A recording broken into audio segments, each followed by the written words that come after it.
புதிய பேருந்து நிலையத்தில் செய்தி மக்கள் தொடர்பு துறை மூலமாக கடந்த 2.5 ஆண்டுகளில் திமுக ஸ்டாலின் தலைமையிலான தமிழக அரசால் கொண்டு வந்த திட்டங்கள் குறித்த புகைப்பட கண்காட்சியை சிறுபான்மையினர் நலத்துறை அமைச்சர் செஞ்சி மஸ்தான் கலந்து கொண்டு துவக்கி வைத்து புகைப்பட கண்காட்சியை பார்வையிட்டார். புகைப்பட கண்காட்சியில் ஆட்சியர் பழனி, திமுக சட்டமன்ற உறுப்பினர் லட்சுமணன் உள்ளிட்ட அரசு துறை அதிகாரிகள் கலந்து கொண்டனர்.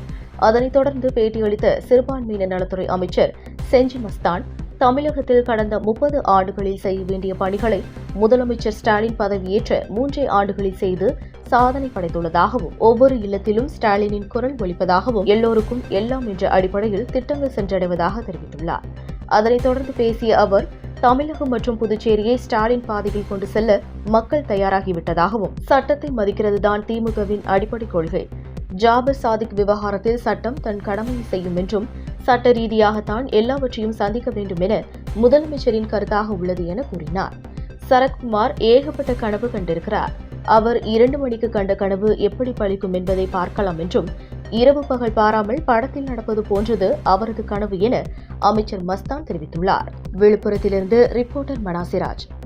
சரத்குமார் பிஜேபி இணைத்துக் கொண்டு இரவுல 2 மணிக்கு கனவு கண்டாராம, 2 மணி கனவு அது எப்படி பலிக்குதுன்னு பார்ப்போம்.